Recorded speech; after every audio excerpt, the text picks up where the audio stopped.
You know what, MCs? The audio is just part of the podcast experience. Sometimes you need the facial expressions, the hand gestures. You need to see our faces so the jokes land. So head on over to my YouTube channel, youtube.com/the It's Marceia Cork, right now to watch the visuals alongside these episodes. You can enjoy newly available video of my past episodes and subscribe so you can get notified as soon as this episode becomes available next week. So that's youtube.com/It's Marceia Cork. Don't forget to like, subscribe, and share. See you there. Bye-bye. Thank you to BetterHelp for sponsoring this episode. Listen, you've heard my hashtag different, better, more. What will you do differently, better, or more of in 2023? Some of you have already committed to healing from grief by working with me and my non-clinical approach to grief recovery and support. But for those of you who want to round out your healing with a clinical approach, there's BetterHelp and their network of over 25,000 licensed therapists. BetterHelp is the world's largest therapy service, and it's 100% online. To get started, you just answer a few questions about your needs and preferences in therapy. That way, BetterHelp can match you with the right therapist from their network. Then you talk to your therapist however you feel comfortable, whether that's by text, by chat, phone, or even video. You can message your therapist at any time and schedule live sessions when it's convenient for you. If your therapist isn't the right fit for any reason, you can switch to a new therapist at no additional charge. With BetterHelp, you get the same professionalism and quality you expect from in-office therapy, but with a therapist who is custom picked for you, with more scheduling flexibility and at a much more affordable price. Use this link to get 10% off your first month. BetterHelp.com/C-words. That's better, HELP.com/C-words. Listen, grief doesn't have to be grim. That's why when I talk about it on this podcast, it's about dealing with grief and loss in a way that influences the changes you want to make in your life. As you heal, what do you want to do next? Make a professional pivot, end a toxic relationship or friendship? I want you to have the confidence to navigate change. These are real stories from my one-on-one coaching sessions and my inspiring interviews with change makers. I'm Marceia Cork, the change coach, and this is Ooh, those effing C-words. Hello, MCs. Welcome back to another episode of Ooh, those effing C-words. I am Marceia Cork, the change coach, and I've been having some amazing conversations with Blacks in unconventional careers in sports, entertainment, TV, film. I can't decide today if I'm more excited about my guest's career as a podcast executive or to just talk reality TV. She and I have the same guilty pleasure. That's reality TV. She says she's a self-proclaimed reality TV addict. So today's guest is an executive producer of entertainment podcasts at Sony Music Entertainment. Prior to that, she was the executive producer for the More Sauce podcast label at SiriusXM. There, she oversaw existing shows by our faves in reality TV, Porsha Williams, Tamar, Braxton, and she developed and launched Reality with the King with the Carlos King, who's affectionately known as the King of Reality Television. That podcast hit #1 on Apple Podcasts just 2 days after launching and has since gone on to be nominated along with several other of her shows for the coveted Ambies Award. So, Jazmine, I can't wait to get into your reality. Welcome to the show. This is Jazmine Henley-Brown. Oh my gosh, that was so good. And I love when people do like research and everything is like up to date and accurate. Kudos. I love that. As a producer, I'm like, oh, so good. Yes, I got to be on my P's and Q's today. I'm so glad to have you. Yeah, I'm happy to be here. Thank you so much for having me. I'm so honored. Yeah, thank you so much for the invite. Thank you. All right. So these conversations, my listeners are used to them just kind of taking a past, present, future kind of format. So this is really going to be about your backstory. I would like to start with, I always say, little Jazmine Brown, so to speak. If there was any moment in your childhood or early years, series of moments, exposure to one or many people that kind of shaped the work that you would do today, what would that be? There's so many moments, Okay. honestly. Like, I really feel like I had a childhood that completely cultivated the person that I am today and really helped to shape me into this person. Okay. I talked a lot. Like, I said my first words when I think I was 4 months. Ooh, My mom loves telling this story. She used okay. to, like, every morning she would come in my room and she would be like, "Hey, girl. Hey, girl." She said she came in my room one day and I was like, "Hey, girl." And that Oh. was just kind of like the start of that. So, yeah, I would talk her and my dad's head off when I was little, and Mhm. various family members. My cousin, so my second cousin, my mom's first cousin, so she's my mom's age. She always tells a story of like, I will always just be talking to you, and it'll be a few minutes in, and I'll look at your mom like, why am I talking to her? Why am I talking to a kid? Because I would just talk so much. So I was always a Uh-huh. very talkative and A curious old soul. person. Mhm. Huh? I said a old soul. Yeah, and just, Yeah. I had a lot to get out and I had a lot of questions about everything. So that's really what started kind of, I think the boldness and like the confidence that you need to like have a really unconventional career as I have. And yeah, I've had like a lot of teachers along the way that really just saw something special in me and would give Mhm. me, extra homework or different types of homework from my classmates. When I got a little older, I would start like getting in trouble in class a little bit, and they would tell my mom like, she's so smart, but she distracts, other students. We all have that Um, story, don't we? uh-huh, It's a uh-huh. So distraction to the my like class. little go ahead.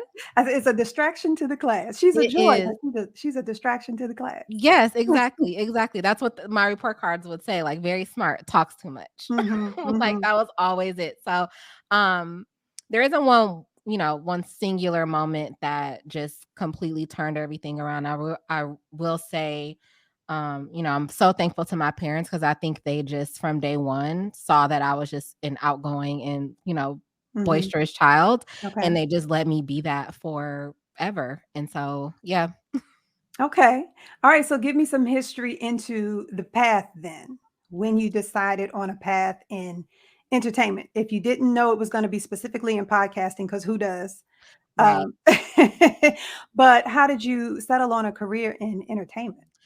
Um, actually, that's probably, when we talk about things or moments that shaped you. When my mom used to take me to the grocery store, I used to always read Vibe magazine, like Vibe, Essence, Ebony, all that. But I Mhm. especially loved Vibe because I love music, and they had a thing in the back called like 20 questions or 21 questions, and so I Okay. will always like try to read that. In the grocery store. And so I went to college for fashion marketing. Mm, And it's really just because like people will always say I knew how to dress. And so when it was coming time to kind of choose what you were going to do after high school, mhm, people just assumed that I was going to school for fashion. And I was so young and I didn't know what my path was going to be. And so I was like, okay, I'm going to school for fashion. And mhm. so I went and I just quickly found out that like while I like dressing myself, I don't care about any other aspects of Yeah, fashion. yeah. And so I did that for a little bit and then I started working and I just started doing some freelance writing, like freelance journalism, because I always knew how to write. Um, and I got accepted as an intern, hired as an intern for Mercedes-Benz Fashion Week in New York. Ooh, And yeah, this was 2012.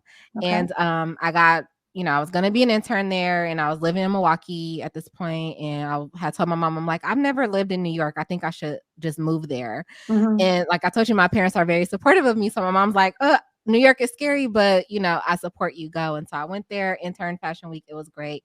That was over. I started interning at the People's Revolution, which is with Kelly Catrone. It's a fashion PR house.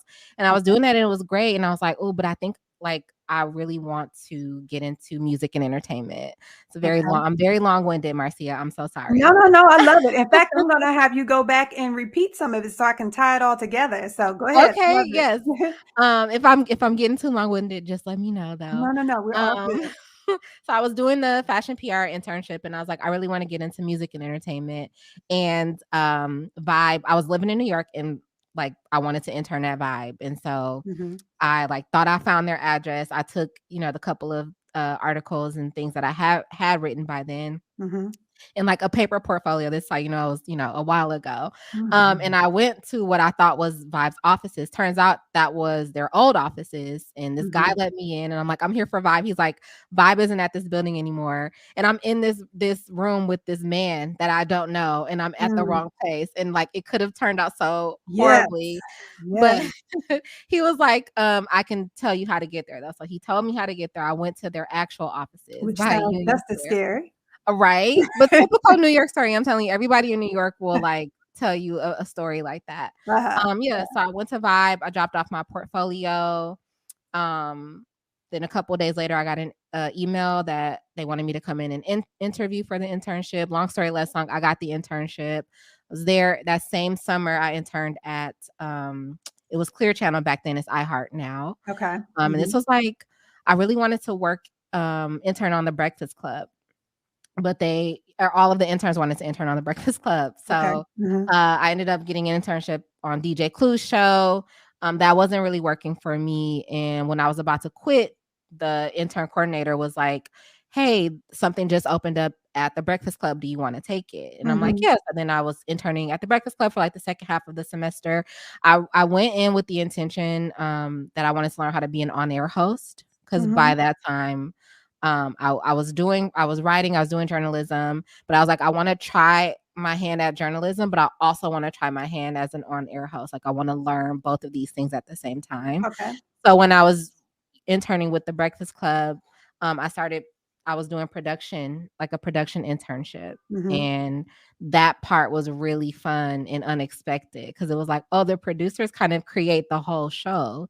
And like the producers like direct the talent a lot, and they book the talent, and like they create the story that you're going to tell Mm-hmm. throughout this radio show. And so production became kind of a thing for me, and it was specifically in Mm. radio. So I did both of those internships. Excuse me. Then I ended up leaving New York and went to Atlanta, where I was doing real estate, and then I ended up getting hired as an executive producer for a digital radio station called Boss FM. What? Wait. Okay. So you just threw real estate in there real fast. I needed money.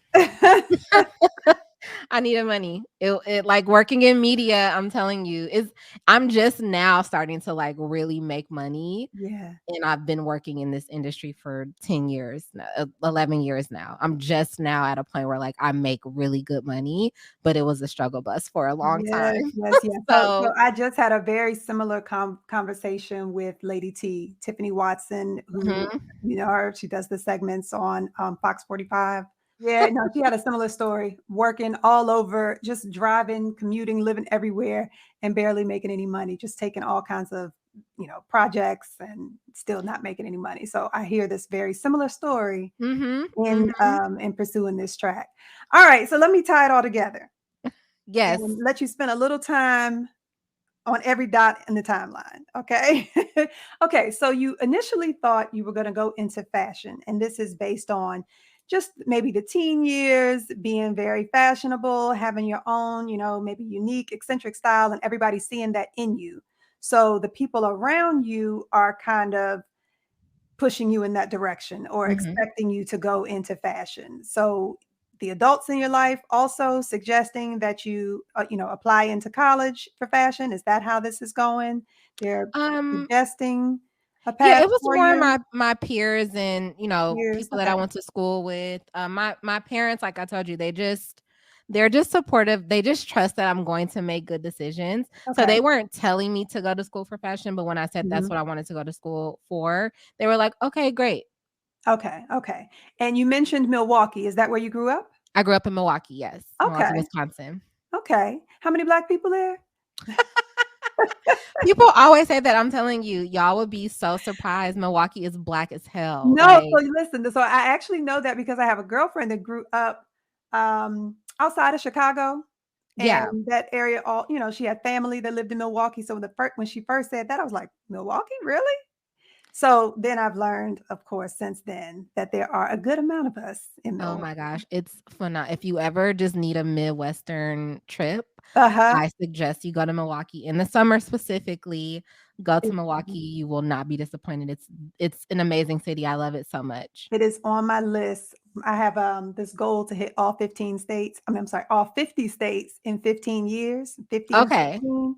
So we will be there, and I I was will about to be say picking your 15 states. brain. You Yeah, giving me real right, Portia Williams here.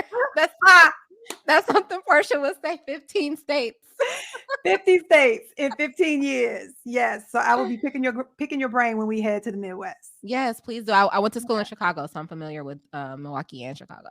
Okay. Okay. Okay. So where'd you go to school? The Illinois Institute of Art, which does not exist anymore. So Okay. All right. So while you are studying fashion, you're realizing not my passion, something I'm good at for myself, not so much for styling for others. But you are considering a job in entertainment. So thinking back to childhood, where your natural strengths were, you're like, okay, I want to pursue a job in entertainment. And, mhm. and and that's the point where you apply for an internship outside of the fashion industry and in entertainment. Correct. Yep. Okay. But what did you say that internship was in fashion? But that's what took you to New York? Yeah. So I was interning for. I'm sorry. I'm getting an echo. Are you getting the echo? No. Okay. Maybe it's just me. Yeah, I was interning at Mercedes-Benz Fashion Week, and then Yeah. I interned for the People's Revolution, which was also a fashion internship. And during that internship is when I was like, I think I want to get into music and entertainment. So Okay. that's when I And so applied to then, Internet Vibe. Mhm. so while you're there, so how long is this internship? Is for the summer? So Mercedes-Benz Fashion Week was just for Fashion Week, and then Hmm. the People's Revolution was supposed to be for a full semester, but I left early. Okay. Yeah. All right. So now since you're physically planted in New York, you Mhm. take it upon yourself to look up Vibe, make your way there, make your pitch with your portfolio, and see if you Mhm. can get an internship there. Yes. Okay. By the grace of God, I did not get kidnapped or you did not murdered. get kidnapped. Actually, did get to drop it off and landed the internship, which is pretty impressive because I mean it just shows moxie really to just show up somewhere. Thank you. And Thank yeah, you. yeah. So I love that story. All right. And so from there, it really just kind of takes shape. So, Yeah. all right. All right. So you've got the support of your family behind you. It sounds like it's not making money at this point. No, not at So all. now let's get back to, I guess, that moment then where you're kind of going from job to job, doing a lot of great work, I'm assuming, just not Mhm. making any money. So what are the types of positions you had during that time? So I still was working in radio, Mhm. while, simultaneously working in real estate. Like I said, I went and worked for it was called Boss FM at the time. It's Mhm. Unmuted Nation. Now it's a digital radio startup in Atlanta, which was owned by 3 millennials who are now, like, 3 of, like, my closest friends, Oh, from us working together. But yeah, when I talk about my life story, there's so many moving parts, like, nothing is linear, and I try to make it mhm. make sense, which is why it gets really long-winded because 'cause I'm, like, trying to make sure every point, like, can make sense to someone who's listening. Yeah, But it yeah. does get really long. But basically, long story less long, yes, that working in digital radio in Atlanta really opened up a lot of just creativity for me. Mhm. What Alex and Stan and Tiffany allowed me to do at Boss FM with their morning show, The Shake Up, they gave me a lot of creative kind of Mhm. control, a lot of creative ability there. And that was really the start of me just falling in love with production. Uh-huh. And so that is, a huge, huge reason why I'm in the role that I'm in today, while it's not radio, as an executive producer, is because early on in my career, I got a chance to be an executive producer when I really did Yeah. not have the experience to back it up. Um, But it but sounds yeah, like you get the experience organically because you're wearing so many hats just yes, trying to make money, just trying to get yeah, a job, period, and make money. yeah. And I was Yeah. that whole time. I mean, I did real estate for years. While I was working at doing radio and Mhm. freelance writing, um, just I did a bunch of just side things. Like I wrote some meditations for a self-care app. I wrote a Ah, short film, just, whatever I can do to mhm, make money. And in 2016, I started my own podcast and I was okay. doing that. And again, I just got that itch of like, for production, I was like, I like hosting, it's fun, but I really like the back end and like creating the Mhm, story. But I was noticing when I was doing my podcast, a lot of people from my hometown, Milwaukee, they were sending me podcasts to listen to that were mhm, hosted by people from Milwaukee. And I had this bright idea to do a podcast festival in okay. Milwaukee. So 2017, me and my friend Jadon, we founded the Milwaukee Podcast Festival, which was, a one-day festival to showcase local podcasts in Milwaukee. Okay. Um, And and we is a physical, this isn't virtual, No, everything no, is no. This was well before. This was 2017, so okay, people were okay, not doing anything virtually at this point. It was in okay. Milwaukee. It was in the Arts District in Milwaukee at the Wilson Theater, which was like really amazing. And we had Charlemagne and Andrew Schultz, who from the Brilliant Idiots, because I used to Mhm, intern, tying that story back in, I interned for Charlemagne at the Breakfast Club years prior. okay. And then they had this really popular podcast and we needed a headliner for the festival. So we hired them and we flew them out. They headlined the festival. So that was amazing. And that was my start into like Yeah. podcasting. So they're approachable at this point? I mean, you're interning. I know you're rubbing elbows and making, good connections, but they were approachable and willing to do this podcast festival that you're putting together? Yeah, I mean, for one, I interned in 2012 and then this was 2017. So, Mhm, a couple years removed at that point. okay. And they're approachable in the fact that like we paid them. Yes. Oh, So it okay. wasn't Let's be it clear. wasn't free. Everybody's Okay. approachable when you're willing to cut the check. Got you, So, got you. yeah, but that's how that went. And yeah, so Milwaukee Podcast Festival, we Mhm, founded that. It was amazing. I did some podcast consulting for a little bit. I wrote I wrote 2 episodes for a scripted podcast called District Queen. So I was really okay. getting my feet wet within the podcasting community. Uh-huh. And then COVID hit and I got let go from a job that I was working Mhm. and I ended up taking a contract role at SiriusXM as a podcast partner manager. And then the rest, as they say, is It's history. I history. got that job, got promoted to EP, and then ended up leaving Sirius and going to Sony. All right, well, that was a major fast forward, so Imma take you back a little bit more.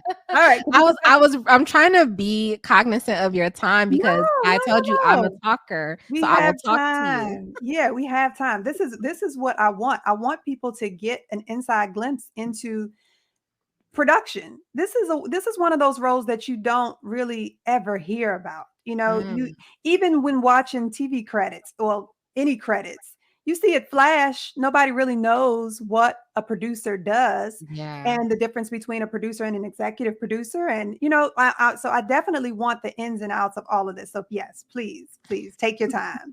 And I heard a few places in there. It sounded like you were in Atlanta at one point. But so when you're doing the podcast festival for Milwaukee, have you moved back to Milwaukee? Yeah, Okay, yeah, I've bounced around, so I live in Philadelphia now. Philly is the 5th city that I've lived in. okay. And yeah, I've bounced around a lot. So I've lived in New York twice. I lived in Atlanta twice. Mhm. I lived in Chicago twice. I Okay, grew up in Milwaukee, and then yes, when I was doing the podcast festival, I moved back to Milwaukee for like 7 months to okay. really try to get that off the ground. And this seems to be what's necessary for the industry, that basically you go wherever the money and the opportunity takes you. So working in radio is a similar path, wherever you have an audience, wherever you get an opportunity, you just pick up and move there. So it's a lifestyle you got to be willing to embrace. I Um, think so. yeah. I'm at an age now where that doesn't seem as appealing. Like I'm now, Mhm, I'm here. Philly isn't a city that I want to stay in long term, but mhm. I'm in a long-term relationship, like we're thinking about the next steps in our lives together. And so Yeah. I can't really be as on the go as I have been Yeah. previously. But I will say, if you are able to, because I know another part of that is I was very well supported by family and friends Mhm. and just my own kind of financial decisions of working and doing real estate, that I was able to do it, even though a lot of times were really tough. But I was Mhm. also able to move around like that. And so I do, if you can, I would suggest it, because it gave me, I mean, my network is crazy now. You know Yeah. what I mean? Like my experience is amazing. Just the way that I view the world is so wide and so open because I've lived in so many different places. So if you can, Mhm. you should, but I don't think that it's a requirement, especially now in this age where everything is done virtually. Virtually, yeah. Yeah. All right, so tell me a little bit about the process of kind of segueing from radio to podcasts. It kind of just happened with the time, I think. I was just really, right place, right time. I was doing radio just as radio was kind of switching into more of a digital Yeah. format. Mhm. Fortunately, when I was working in Atlanta, it was a digital radio show. So we Mhm. technically, every time we would do the morning show, we would upload it as a podcast. We weren't calling it a podcast, Yeah. but we were doing that. This is what, 2014, I think. And mind you, podcasting, the first podcast was uploaded, I think, in like 2005. So we definitely weren't doing anything Ah, new, okay. but we didn't Mhm. have the language for it. But Right. that same year is right when podcasting was starting to get a lot more traction. 2014 is the year that Serial came out, if I'm not mistaken. Okay. And that's a lot of people's first podcast that they ever listened to. And so I just kind of was working in digital radio. And then, Mhm. like I said, podcasting was becoming big. I started my own because I was listening to Serial and so many other shows. I Okay. started my own. And then I just ended up working in podcasting. So it wasn't a huge decision. I ended up leaving Atlanta, which meant I left the radio station that I was at. Okay. And so I wasn't working. I was just doing real estate full time at this point when I started to do my own podcast. So that's how that change kind of Okay. happened. Okay. So that was a moment where you said you just needed some steady money, Mhm. but instead of abandoning your dream altogether, you kind of start this freelance work and developing content for yourself. Yeah, I was doing my Okay. podcast from, like, my closet, Yeah. in my apartment, and the Did a sound was cookie. awful, Oh. but that's also, like, being a producer now. It's like, I can't Yeah. believe I did a podcast that sounded like that, but, I was just doing what I I didn't know a lot about, Mhm. just the audio production from the podcast front like Yeah. I did with radio. It's a little different, and so, yeah. As much as it's catching on, when I first had the idea for a podcast, it was 2016, 2017. Mhm. And the market didn't feel as saturated, of course, as it feels right now. So at Yeah. the time, and I think back all the time, like, what if I had started? Look where I would be by now. But so then when I did start it, it's like I just feel like um there was just so much that happened and there's so much that I am still learning on a day-to-day basis. It feels like a little like a cult almost, just little just nuances that just most people are not familiar with or aware of, that this Mhm. whole world exists in podcasting. So I would love for you to talk a little bit about that specifically, if you can talk about it, the difference, if there is any difference between producing for radio and producing for podcasts, if there's any difference at all, and the role of a producer. Talk to us about that.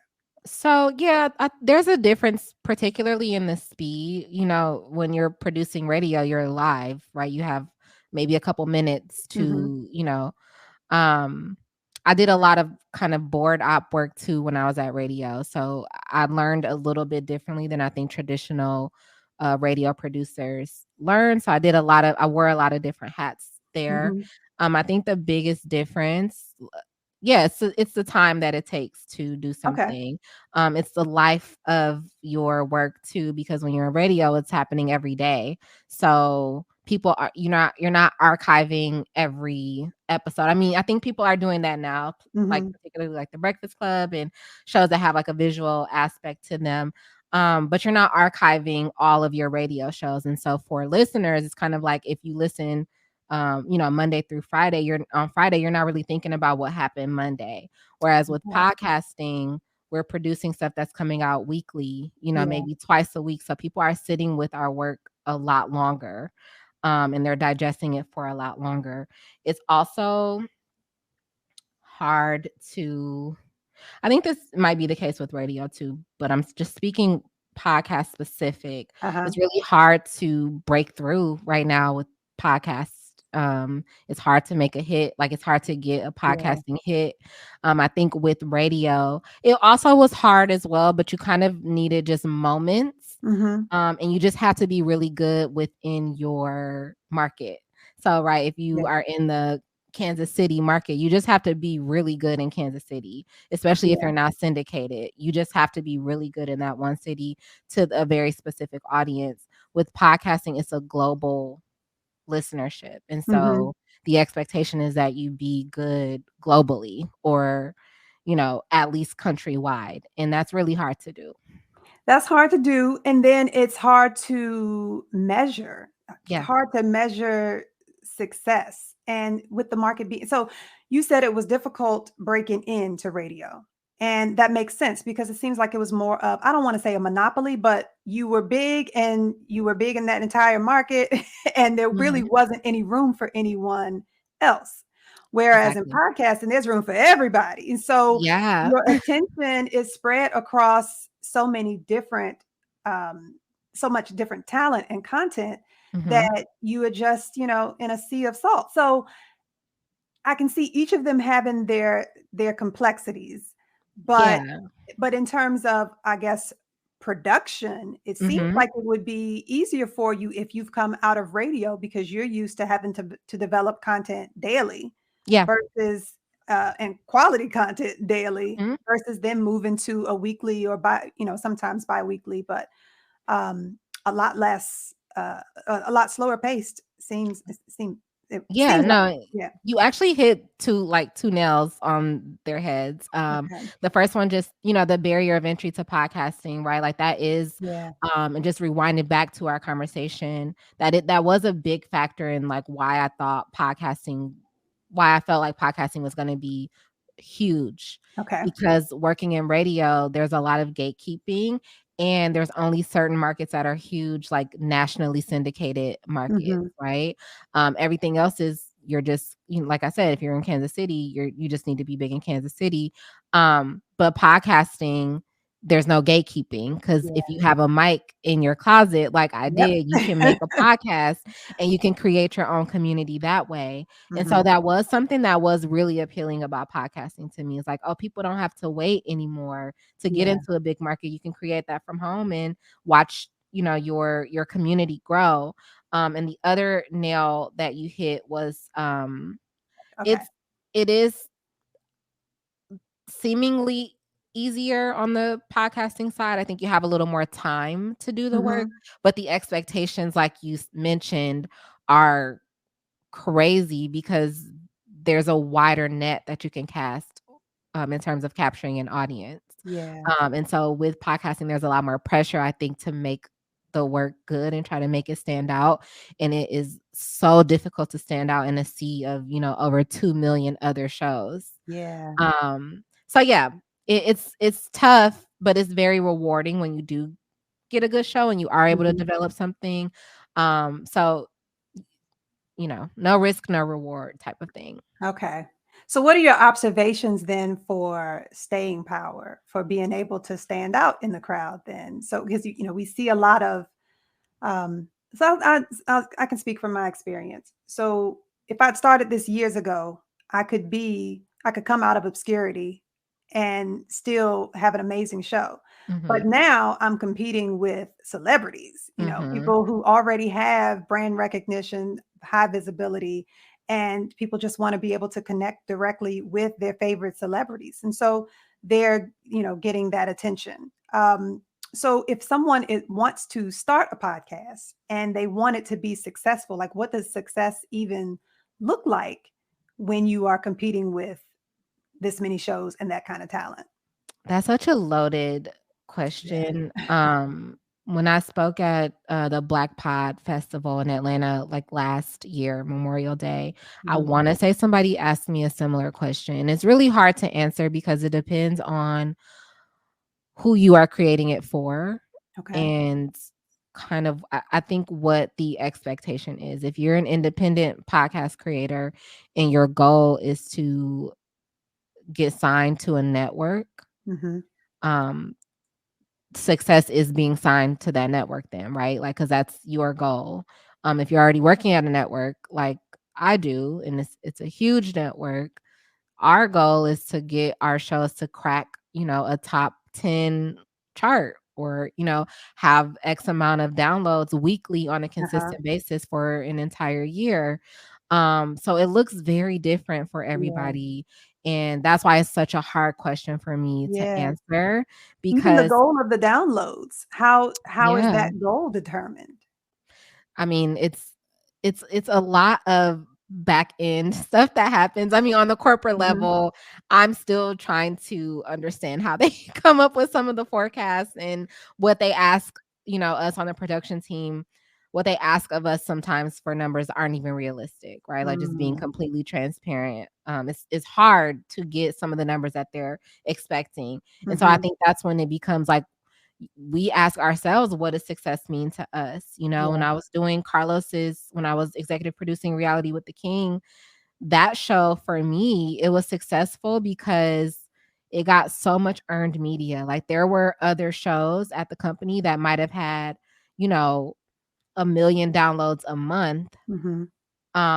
and they weren't even getting the amount of earned media that Carlos was getting, like, different online publications, like Mhm. talking about his shows on other podcasts, talking about his show on radio shows. Like that for me is successful because there weren't other shows that were actually achieving that. You know Okay. what I mean? And Yeah. so it really depends. It's really project based. And so success isn't there's no blanketed answer for what success looks like. Yeah. Yeah. Well, that's what I suspected. I just needed to hear it from a pro. Yeah. Yeah, I think, on the indie, like, I have such a heart for indie podcasters because that's the world. Like, I've been an indie creator, up until the last couple years.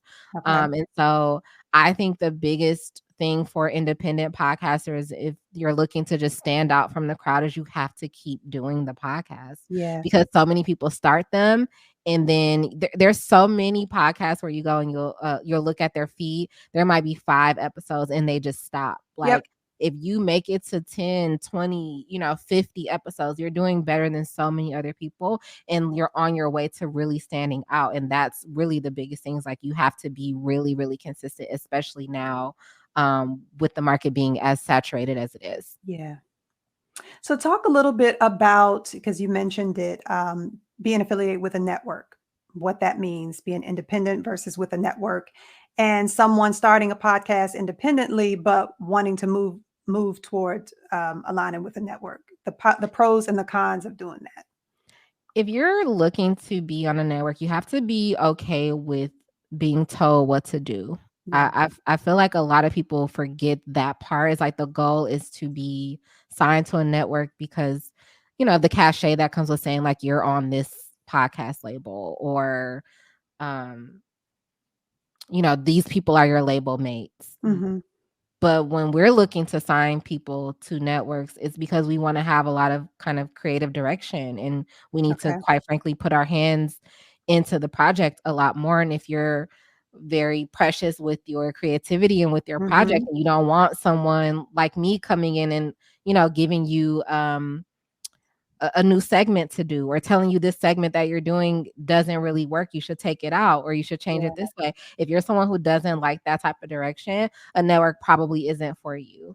Yeah. It may be more of like a deal where you sign with a company who's going to sell ads for your podcast because a lot of people want to sign with networks because they just want like the ad sell help or the marketing help. And there Ah. are agencies and companies out there that will help you just sell ads into your podcast or help Mhm. you with marketing. But if you want a network that has an executive producer, like a production team, there's Mhm. a production team for a reason. And like, we are going to have to come in and like produce the show for you. So those are some of the major differences. Okay. Yeah, and I was looking at it, and it sounds about the same as an artist who ends up getting signed to a label. So if they start out as an 100%. independent artist, they have complete creative control over their material, their look, all of that. But then once you go with a label, then you kind of relinquish a little bit of that control. Yes. Yeah. So let's talk about some, because you've just organically told us about some of the complexities of building a career, the hardship of, not making money initially, but now you're making money. So what other hardships might someone who's breaking into this industry and going the production route, what would they experience? Or let's personalize it. Tell me some of the things that you experienced. Was it hard as a woman? Was it hard as a Black woman? Did you have any types of barriers to breaking into the industry in that regard? I have a really, I don't want to say controversial viewpoint, but Okay. if there were any hardships that were because I was Black or a woman, I wasn't aware of them, Okay. right? Not Hmm. saying that they didn't happen. Like, maybe there were opportunities that I didn't get, and that was the reason why.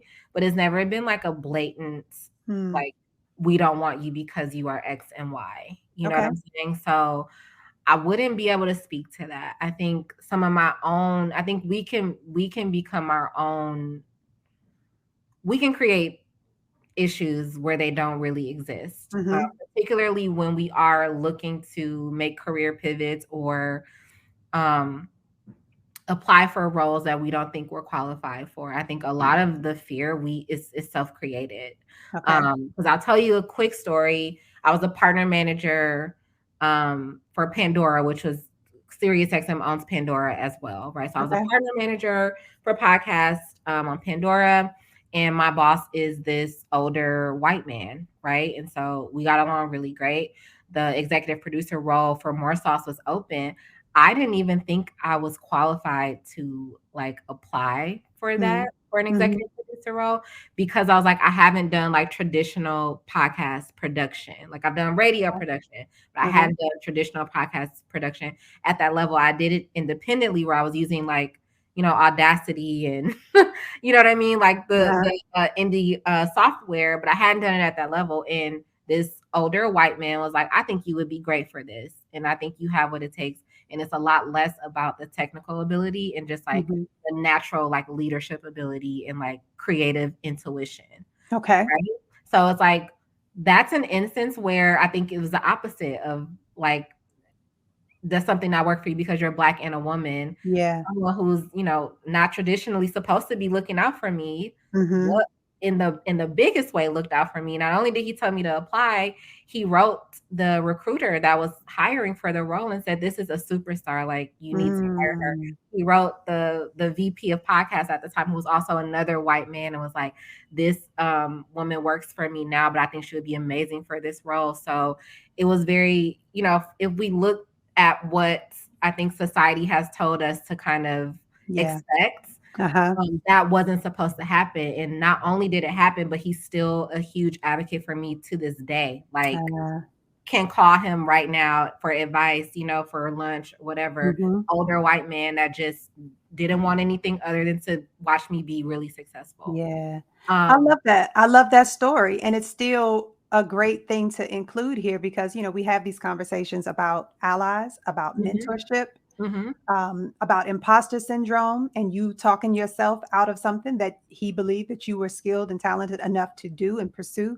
So it says a lot about the importance of looking to those around you for, and I don't want to say validation, but just to solidify that you have what it takes to move within this space. Yeah. Absolutely.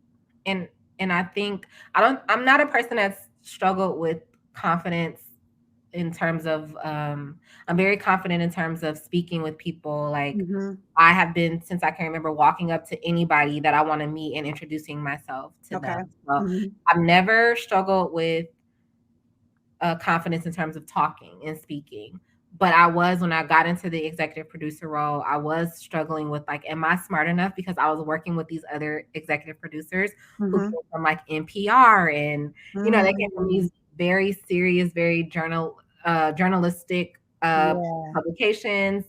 And I was like, I'm just plugged from partner management. Like, I've done some indie stuff, I've done some radio stuff, but I didn't have the pedigree that they had. So I did struggle a little bit with like, am I smart enough to be in the same class as them? Okay. So that is something I would say that was a hardship for me, because, and it was self-imposed, because they never made me feel like. That's what I was going to ask you. Yeah, no, they never made me feel like that at all. It was just something I went in and I was like, I see these people are so smart, and they're so creative, and they're so cerebral in their creativity.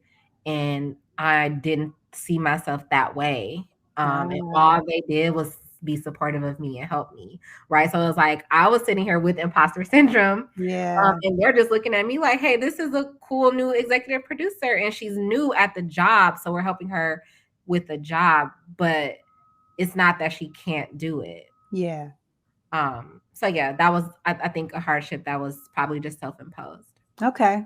And it sounds like there is, if they're coming from these very, like you said, highbrow, well, you didn't say that, but journalism environments, but you are more in tune to the culture.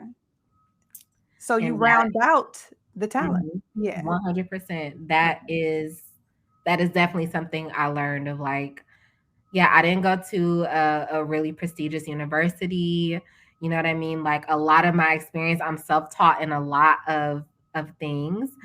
But there is value in that as well. And I think that's what, that's another thing that I really want independent creators and people coming up to just understand, like, there is value in whatever you know, because whatever you know it very well, right? Like, I always say this, like, I'm myself in a very loud way. Not that I'm a loud person, but I'm just who I am in a very loud way. So when I meet people, I'm going to find a way to relate to them about where they're from. I've lived in 5 cities. I probably have some overlap with, where you might be from, or somewhere that you might have visited. I know entertainment, I know pop culture, I know music, I know those things very, very well. So I'm always going to be very good at creating within those parameters and, with those ideas. And I'm just a people person. And so, like, there is value in that. But yeah, I had to really learn that. And it started with kind of the first executive producer role that I got within podcasting. Okay. All right. So tell me, how does this, being a reality TV addict, how did that support you breaking into the industry? Hold up. Good question, right? But this is where we're going to pause. Stay tuned for that response and the rest of this conversation next week, because there's always some tips and juicy stories in part 2. See you then.